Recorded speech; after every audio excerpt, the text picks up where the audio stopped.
Hi, everyone. Judge Andrew Napolitano here for Judging Freedom. Today is Tuesday, June 11th, 2024. My dear friend Scott Ritter joins us now. Scott, a pleasure, my friend. Thank you very much for your time. Is Joe Biden risking nuclear war in Ukraine? The policies of the United States are such that conditions can be created without any stretch of the imaginations that would be conducive to nuclear war. And this is something that should be avoided at all costs. But there seems to be a feeling within the Biden administration that de-emphasizes the potential of nuclear conflict, premised on the notion that Russia lacks the capacity to carry out any meaningful nuclear war, and B, that Russia is bluffing, that the warnings that are coming out of Russia is just bluster to be ignored. Let's talk about capacity, and then we'll talk about will. Isn't it true that Russia's capacity is greater than ours? We're talking about nuclear weapons. Yes, Russia is the most powerful nuclear nation in the world, on the planet. Their weapons they're more numerous, but more importantly, they're more capable. They're more modern. Russia has modernized its nuclear arsenal. It has cutting edge technology, hypersonic maneuvering warheads, giant delivery systems that can deliver not just multiple warheads, but the decoy systems that make the warheads even more lethal, because they could penetrate any missile defense shield that the United States might be able to put up. The Russians also have classes of missiles that we don't, road mobile missiles that are deployed in the vast expanse of Siberia, and when they disappear into the Siberian forest, are virtually impossible to target, and therefore become survivable. So yes, the Russians have a far more modern, far more lethal, far more capable nuclear deterrence force than the United States does. And how about Russian will to use them? How about Russian, we don't bluff, guys? Well, the good news is hopefully we never find out if the Russians are bluffing, because the moment we can answer that question, it's all over. Right. Oh, darn, the Russians weren't bluffing. Boom. It's too late. It's 10 minutes away. Right. I'm very happy that you and I can continue to have this discussion. Are the Russians bluffing? That means that we haven't called their bluff sufficiently for the Russians to demonstrate the will. But I think when we take a look at Russian actions, Russia has stayed the course on the special military operation, on its Ukraine operations.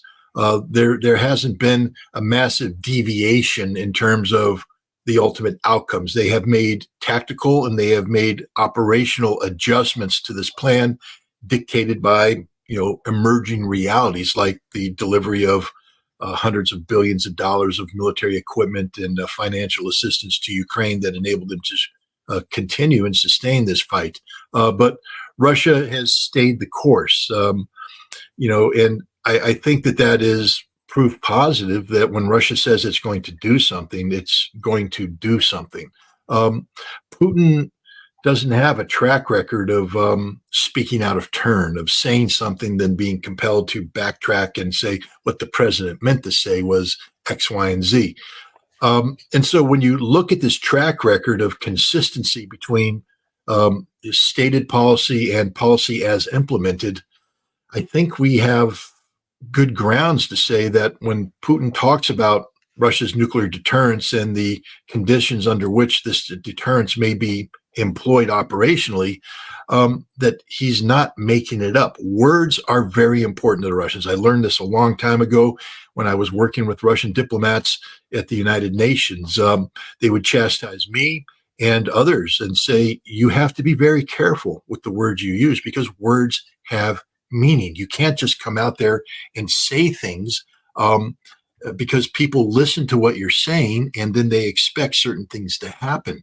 Um, Putin, as a leader, a Russian leader, is very careful with what he says. His words are vetted by him and his staff to make sure that the policies that he's speaking about are consistent with the way he's described the policies. So I don't think Russia's bluffing. I think Russia has been very straightforward about, what they can do and the conditions under which they would be obliged to do that. Here's his latest statement on nuclear weapons, cut number 3. The use of nuclear weapons is possible in the event of an exceptional threat to the sovereignty and territorial integrity of our country. In exceptional cases, I don't think this is such a case right now. There is no necessity for that.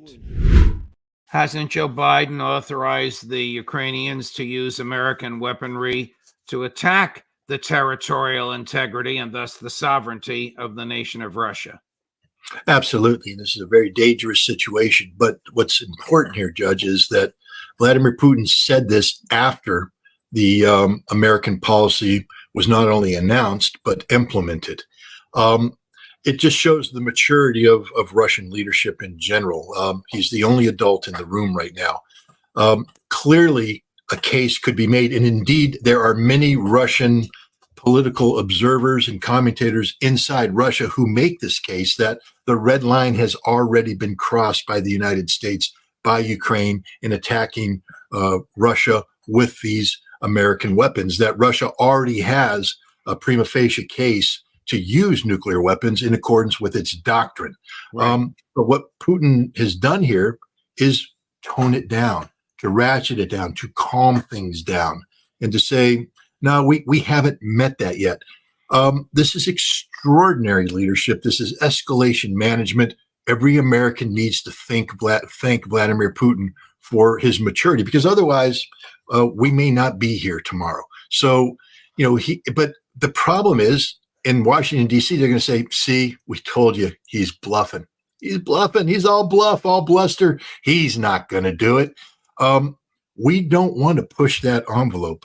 And I hope that there are people in Washington, D.C. that say, hey, this guy just bought us some time to do a course correction on our policy so that we don't lead ourselves stumbling towards a potential nuclear conflict. Let's hope that reason prevails. Well, here's someone who does not understand what you just said. Cut number 4, Chris. From the president's perspective, this was common sense. What was happening up around Kharkiv, which was new just in the last couple of months, was a Russian offensive where they were moving from one side of the border directly to the other side of the border. And it simply didn't make sense not to allow the Ukrainians to fire across that border to hit Russian guns and emplacements that were firing at the Ukrainians. So the president authorized that. The Ukrainians have carried out that authorization on the battlefield. And one thing I will point out is that the momentum of that operation in Kharkiv has stalled out. Now, Kharkiv is still under threat, but the Russians have not been able to make material progress on the ground in recent days in that area. And the United States will continue to support Ukraine in holding the line and pushing back against the aggressing Russian forces. Does he know what he's talking about? No. First of all, I'd just like to remind Jake Sullivan of a couple realities. One, it was the Ukrainians actually using Russian national proxies, Russians, anti-Putin Russian forces fighting under the flag of Ukraine, trained and directed by the CIA, who carried out offensive operations from the northern Kharkiv region into Belgorod region, attacking Russia. And we saw this back in the spring. So when we speak of who initiated what, understand that it was Ukraine with the CIA that used their Russian anti-Putin proxies to attack Russia vigorously, by the way. So this attack that Russia is doing right now is not designed to capture the city of Kharkov or to seek vast territorial gains. It's to create a buffer zone to push the Ukrainians back. So Jake Sullivan, of course, has misread the scenario. Two, it's one thing for Jake to talk about not allowing the Russians a safe haven. But what Jake doesn't understand is that NATO is a safe haven for Ukraine. What does he think the Russians will think about the bases in Poland and the Baltics that are used to repair damaged Ukrainian tanks. Is this not now a target? What about the warehouses that store the weapons that are being staged prior to being shipped into Ukraine? Are those not targets? What about the airfields where F-16 fighters that are being prepared for combat operations are staged and pilots are being trained? Are those not targets? All of NATO, all of Europe is a safe zone for Ukraine, where Ukraine gets to do critical tasks without fear of Russian reprisal. So for Jake Sullivan suddenly to say, "Oh, we can't allow Russia to have a safe haven on its territory," it cuts both ways, Jake. But here's the last thing he doesn't understand, and this is the stupidity of Jake Sullivan and the Biden administration. Russia just sucked Ukraine into a giant trap. You remember the Battle of Bakhmut. Everybody remembers the Battle of Bakhmut. It was a meat grinder operation that Russia began and then trapped the Ukrainians, and 90,000 dead Ukrainians later, Bakhmut was captured by the Russians. Right. The Battle of Avdiivka, the same thing. The Ukrainians got committed to a fight. They poured 60,000 reserves into that battle. They were destroyed. Now Russia has moved on Kharkov.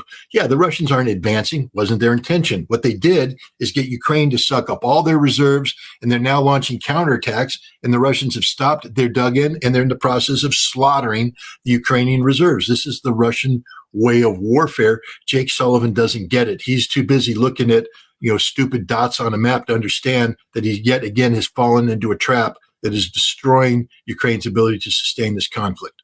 What is the significance of the latest announcement to come out of the White House, which is the permission for the neo-Nazis, some unique battalion or group in the Ukrainian military that have swastikas tattooed on their bodies, that they can now use American offensive weaponry? Why would Biden do that, knowing, as he should, the Russian memory for history and culture and attitude about Nazis?